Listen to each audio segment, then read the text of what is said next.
As you have written doctor in front of your name, so I thought you must be a faculty. Yes, ma'am. I am a professor in sociology department at Great. Kashi Vidyapeeth, Varanasi, ma'am. Great, sir. Great. Ma'am, this is Dr. Sandeep Chaudhary from Faculty of Commerce, Salla Birla University, Ranchi. Oh, great.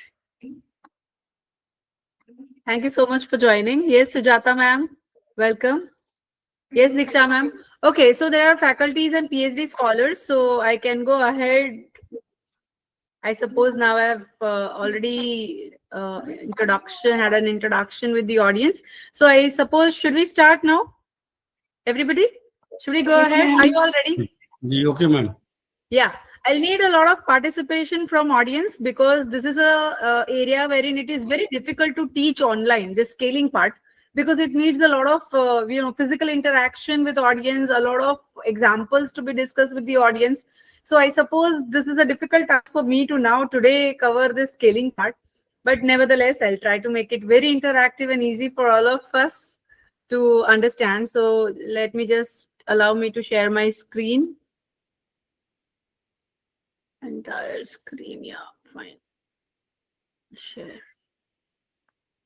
Can everyone see my screen? Yes, ma'am. Yes, ma'am, it's visible. Okay. Yes, Okay. Thank you so much. Thank you so much.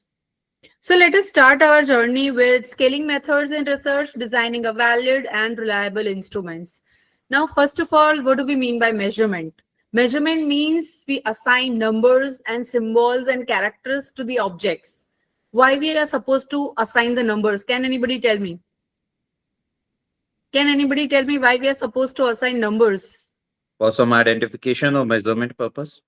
Very good. So, because the software will not understand the text. Okay. So, and certain things like behavior, satisfaction, perception, attitude, which are difficult to measure, which are difficult to quantify, right?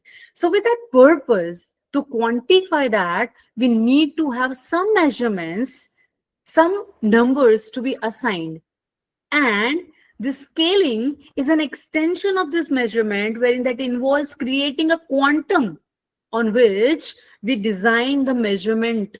That, okay, where my objects are located, how much is the satisfaction, how much is the attitude, how is the attitude, how much, what are the preferences, what are the perceptions.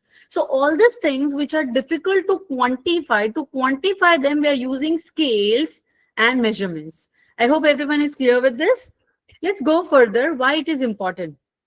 Because it will help us to interpret our data, whether it is nominal, ordinal, interval, ratio. We'll take this up in the further part of the PPTs, that what is the type of the data that is there.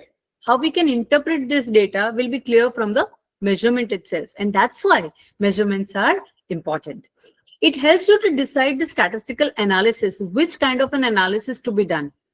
For a certain kind of a test, you require a certain type of a data. You require certain type of a measurement scale. Let's say, for example, for ANOVA test, you will require a particular type of a Likert scale. I hope everyone is there with me. So for understanding which type of a statistical analysis is appropriate for a particular question, you will need a measurement, right? And that's why measurement scalings are important. In further series of the particular nucleus of learning, I have already given them how we can design the questionnaire, or how we can do the hypothesis testing, and the most important part, which statistical test to be used where. All the books are defining, okay, these are the statistical tests, but when to use which test is not clear.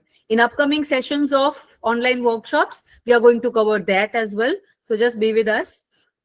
So scales and the measurements have certain levels and certain characteristics. Let us understand one by one. So first level is a description level, where it does not possess anything else, just a description, male or female, just a description. Nevertheless, nobody can say that male is superior or female is superior. It does not signify any kind of a superiority. It just describes, right? Class S1, S2, S3, S4 does not signify anything, just a description of the class, alpha, beta, gamma, delta, right? Second is order. Nike, Puma, Adidas, Nike, Reebok, Adidas, as per my choice. If I'm ranking them, that shows the order, the position. Now this order also include description. Order also includes description, right? Third is the distance. Absolute differences between the scale descriptions. They are being expressed into units. Let's say, for example, a household which is having 5% is 1% more than 4% household.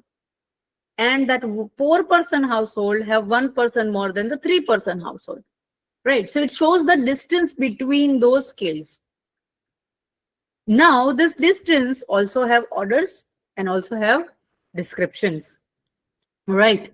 Now, origin means a scale which has a unique fixed beginning, a true 0 point. Over here, a description or a distance, when we are talking about, it does not have an absolute 0 point. A person with 0 marks cannot be said that they have a 0 knowledge. They might be having the knowledge, but on that day, it was his bad day and he could not write. So that's why his marks are less. But when I talk about origin, I'm talking about the exact marks that he's having. So he's having exact 0 marks. 0 means 0, absolute 0. What is your annual income? 0. Absolute 0 point. That is your original point. Okay. So when I talk about description, it has a very limited scope. It can just describe. When I talk about order, it has two things. It has description as well as order. When I talk about distance, it has description, order, and distance. When I talk about origin, which is a very raw data, it has all of them. Origin contains all of them. So there are 4 levels of